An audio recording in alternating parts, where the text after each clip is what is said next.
Welcome to the Academy of Esports podcast. I am your host, James O'Hagan. Today, it's a special episode. Today, I have my mother here. She's in visiting from Denver, and it was suggested to ask her questions about what she knows about esports and gaming in general, just because we know there's a lot of parents who are maybe struggling, and especially now with summer coming up and we're coming out of the pandemic, there may have been a lot of grandparents even who were dealing with issues related to gaming and not really understanding. So it's an opportunity to me to have a nice little chat with my mother about the work that I do. And why are you laughing? I don't know. I'm just... Well, first off, Patricia Smith from Denver, Colorado. Welcome to the Academy of Esports podcast. Thank you, James O'Hagan. So as my mother, I feel like I get to ask you questions about, gaming and gaming culture, because I know, obviously, because we were all in the same house, you were a computer teacher for a number of years. I was. At the West School in Hillsborough, California. Correct.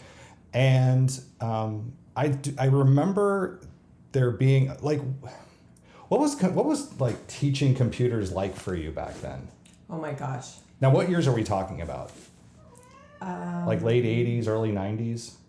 I was 40, so yeah, like 90, yeah. early 90s. Yeah. It was the first Mac lab in the United States, and was given to the Hillsborough School District, which was a very well-to-do community just south or north. South of San Francisco. Correct. North of San Mateo, right? Correct, and San Jose, and Apple.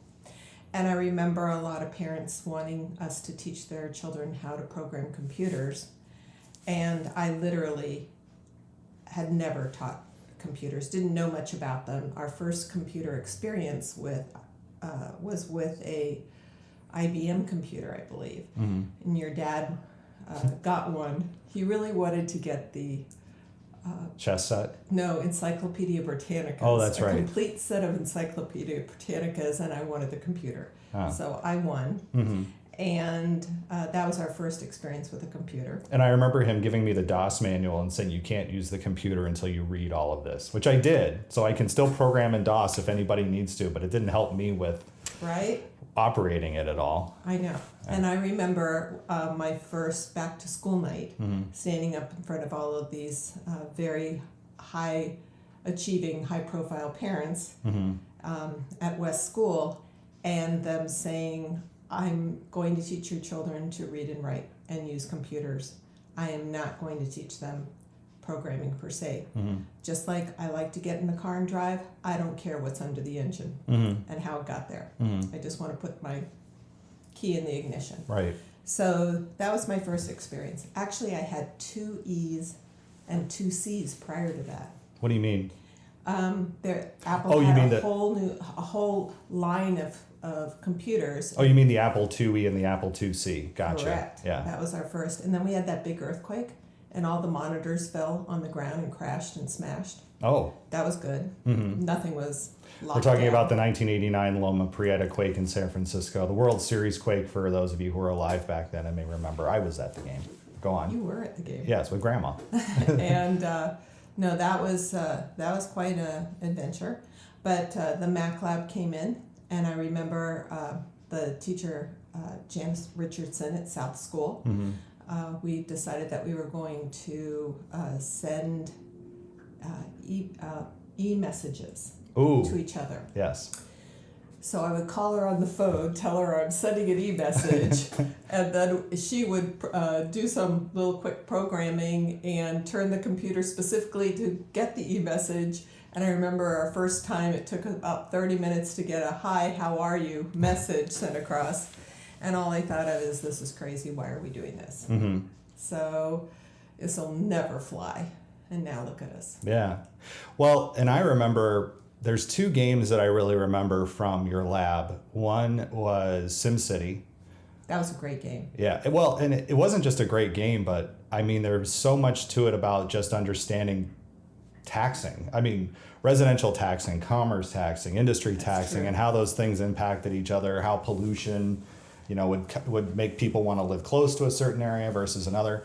But the other one I really remember was a game, and I think it was on a LC3, which was the name of the Mac at the time, was Revolution 76, which was a simulator around the American Revolutionary War and the different battles, and it kind of lets you lead your own history, but it also had all the major characters as part of it. You could make George Washington the general, and none of the generals that were in the American Army were as good as the British Army, so you really had to, again, do with taxation and deal with the French and the Spanish and trying to invade Quebec, which I could never get done.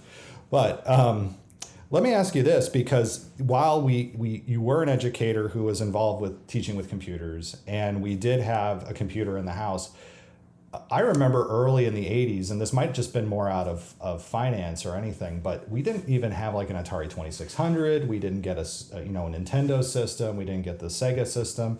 Was that a conscious decision not to get those things into the house? The gaming? Yeah.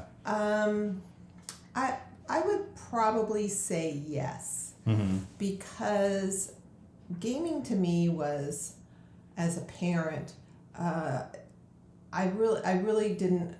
I mean, we had, what did we have? What's the ball that goes back and forth? The ball that goes back. And, you just play like a tether ball. No, like ping pong. Oh, on the computer. What's it? Pong. Pong. Okay.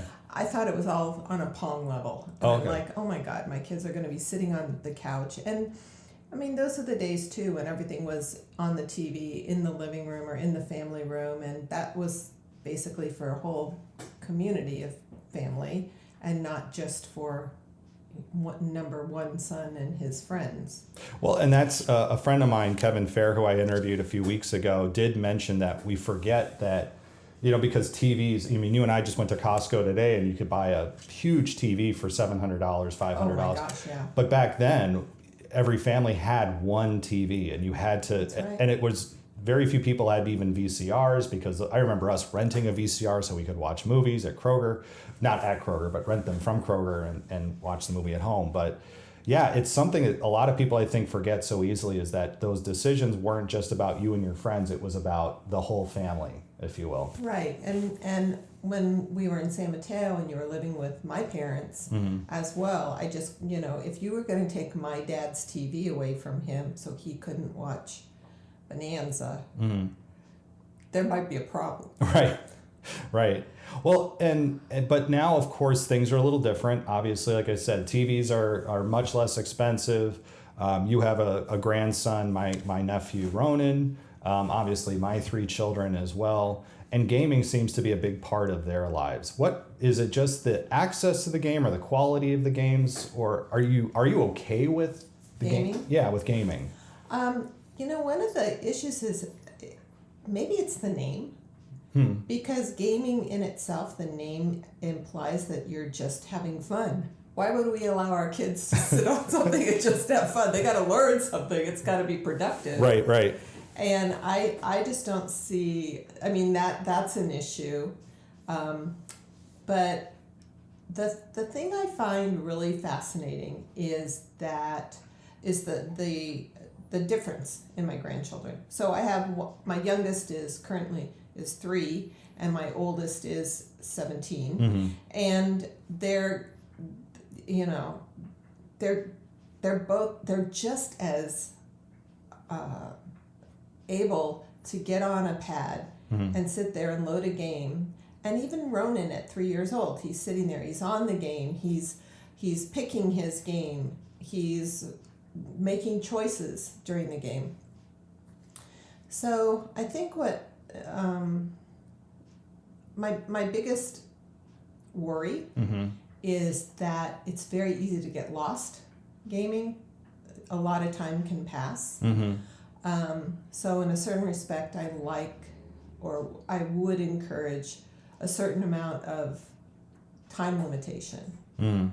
But I think that gaming in itself is a wonderful way to problem solve and do things that are not necessarily like reading a book and answering questions or doing math-based things. They are, but in a different way. It's a different area of learning.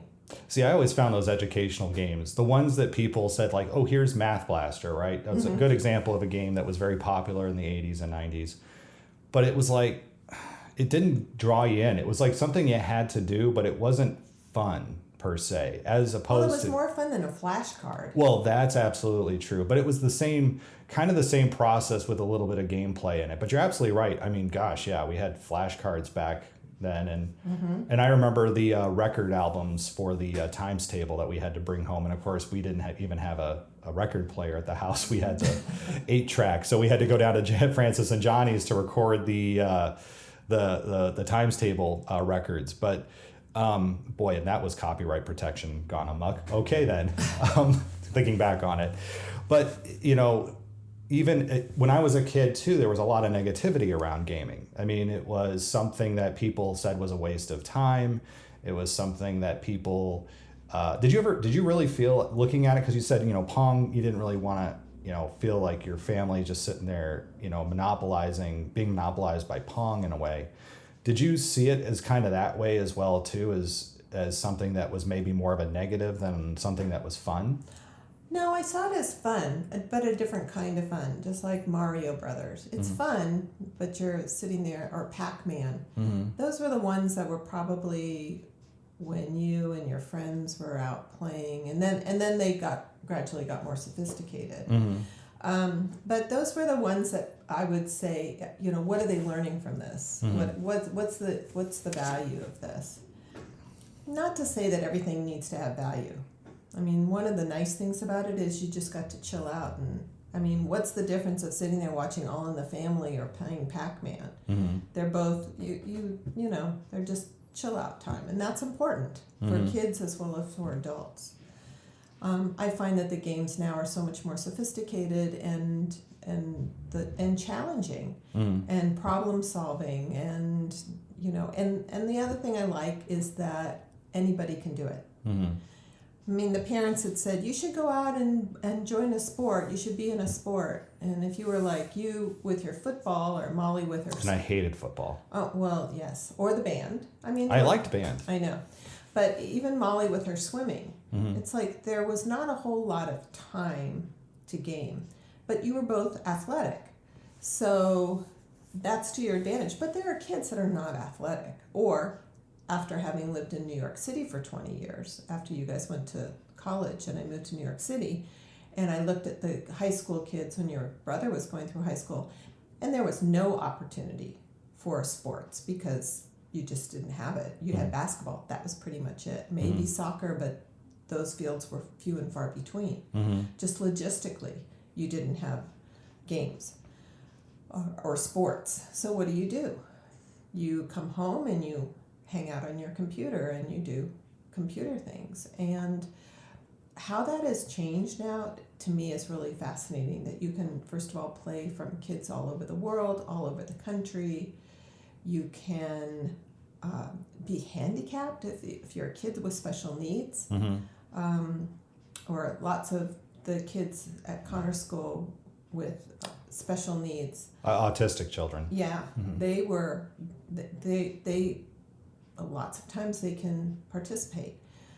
And then came the pandemic, and a lot of my friends in New York City that were literally in 800 square feet, that's like the size of your living room and your bedroom and kitchen, that's it, with 2 parents and 2 kids, were having to do something to entertain their kids, and they turned to gaming and played with the kids. I think that's something that a lot of parents and grandparents maybe miss on, is that they don't, while it may look foreign to you to say what's going on here and maybe not be really interested, it's important to be interested. It's important, just like when I was a kid, you know, when we would watch a movie, you would want to know what's the rating, what's going on in it, is this going to be appropriate for you, what's the language. We have to be, I think, similarly aware of what kids are watching, whether it's YouTube or playing video games. Proactive. And just even, you know, as a grandmother, sitting down next to them and saying, what's going on? You know, tell me what this is about. What's happening here? Or even saying, can I have the controller? Can you teach me to play? I think there's so many people think this space is just for little kids, and I just see, especially when we start talking about neuroplasticity and we start talking about keeping an active mind and an active brain, and as you alluded to, even the socializing. There's becoming, no, not that you are, but saying, senior citizens, it can be very isolating for some. Oh, I agree. I mean, you've worked because your former partner, well, past partner, I should say. He was in a nursing home for a time because of dementia. I think about some of those people who are in those homes who maybe don't have dementia, but just don't have family nearby. Being able to connect with others, whether it's playing a video game with somebody across the world or playing with somebody in your own nursing home, even. I agree. Or having teams. I mean, that's the thing too, and that's one of the things that I really liked about your esports, is that there are teams. And college scholarships. That to me, that was the first whoa, that's really interesting. And your brother Connor was telling me about how in Japan and Korea, it's huge. It's huge, and just the marketing of it and stuff, the possibilities are bottomless at this point. But I think that like anything new and technology driven, that there's a certain weariness of parents and grandparents of agreeing to it. Yeah. And also participating in it. But I just think that it would be fun to sit down with 3 generations and have teams and play games like that. I mean, you do it with a board game. What's the difference of playing a board game or having a control in your hand? The medium. Exactly. Yeah. Exactly. And probably better for somebody like myself that's older. I mean, when you get up into your 70s and you have to be able to punch buttons and respond quickly, those are the things that, the different sides of the brain.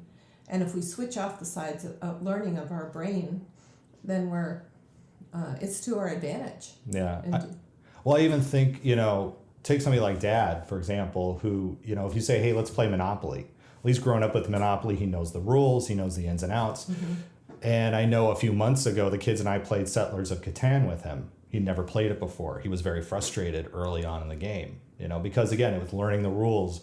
I think that's, again, where a lot of people all of a sudden get really uncomfortable. And maybe they don't want to feel uncomfortable when they're trying to do something that's fun or pleasurable, is figuring out how to navigate this space. I think the technology does create some kind of maybe a barrier a little bit for some of them. But again, as you said, it's trying to develop your brain in whole new ways. I'm just realizing now that I hope I'm not getting these alerts on the camera as well too, because there's people who are texting me and I'm getting all these alerts now popping up on my phone.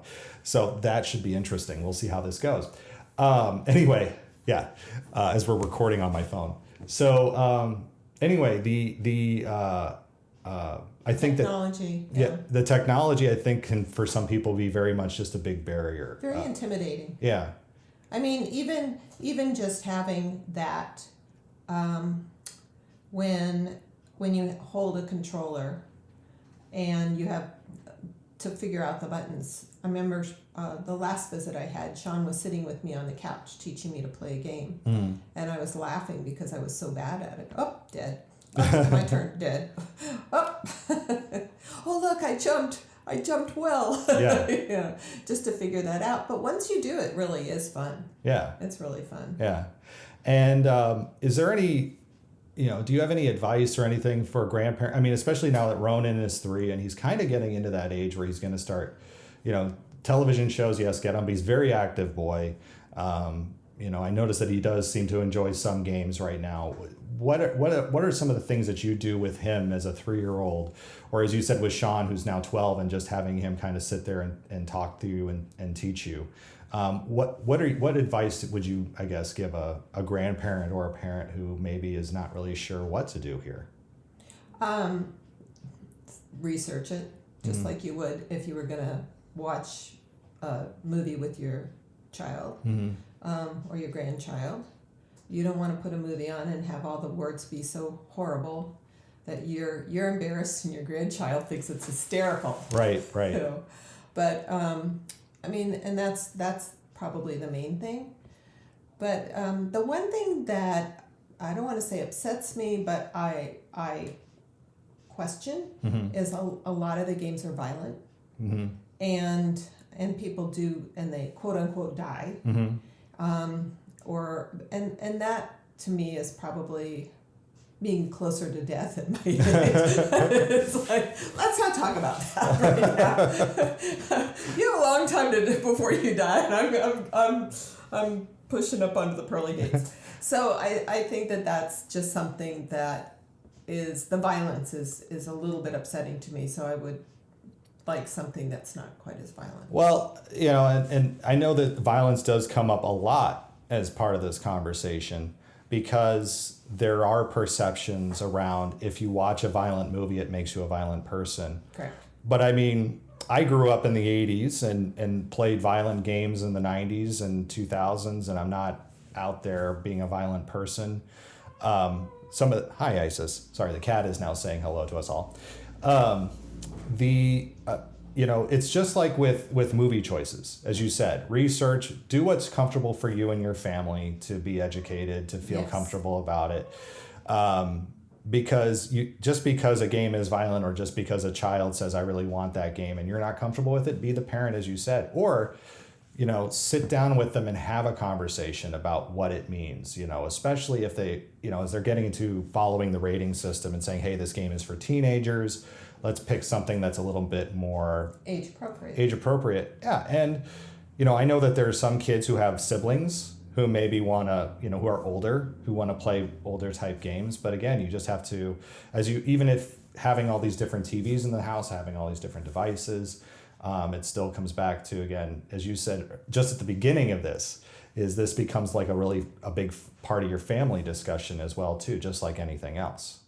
And the one thing I do think would really be beneficial for everybody is, I mean, how often do we want to find a medium where we can all sit around and do something together?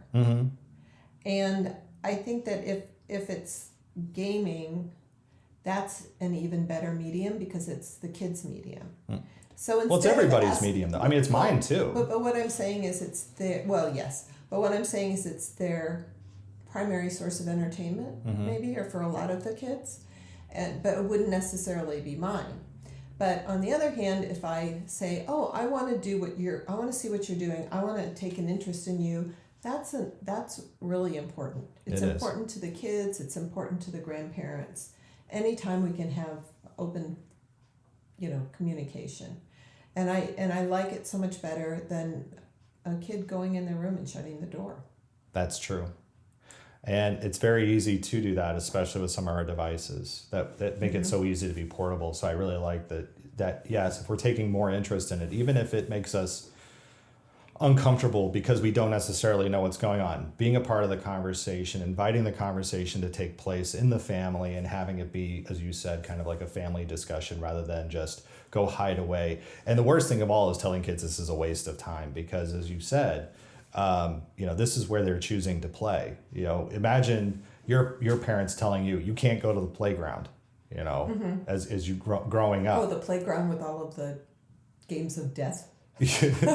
Oh my gosh, yes. We're the swing and the tilt-a-whirl. Yeah, the things that would fling your body off. That's right. What are we going to do? We're just going to put sand down. Let's go up the 8-foot slide with no barriers. Right. And come down on a piece of cardboard. All right. Well, Mom, Patricia Smith, my mom, thank you so much for being a guest on the Academy of Esports podcast today. Thank you. I hope I can come back. Yes, can I get a hug? All right. Thank you. That will do it for this week on the Academy of Esports. I've been your host, James O'Hagan. Esports are organized competitive video games allowing schools to redefine their athletic culture, diversify opportunities for student participation, promote good physical and mental health, increase collegiate scholarship pathways, and play games. We can never forget the importance of play. The mission of the Academy of Esports is to support these ideals. The vision of the Academy of Esports is for all students to experience the fun and joy of playing competitive video games. You may follow me on Twitter at Jim O'Hagan. That's at JimOhAgan. and through the Academy of Esports account at TAO Esports. It's a great way to get the latest blog posts, podcast episodes, and news coming out of esports and education. And remember, you can continue your engagement by going to www.taoesports.com. You can also connect through Facebook at www.facebook.com/TAO Esports. Thanks again for listening, and I look forward to our time again next week.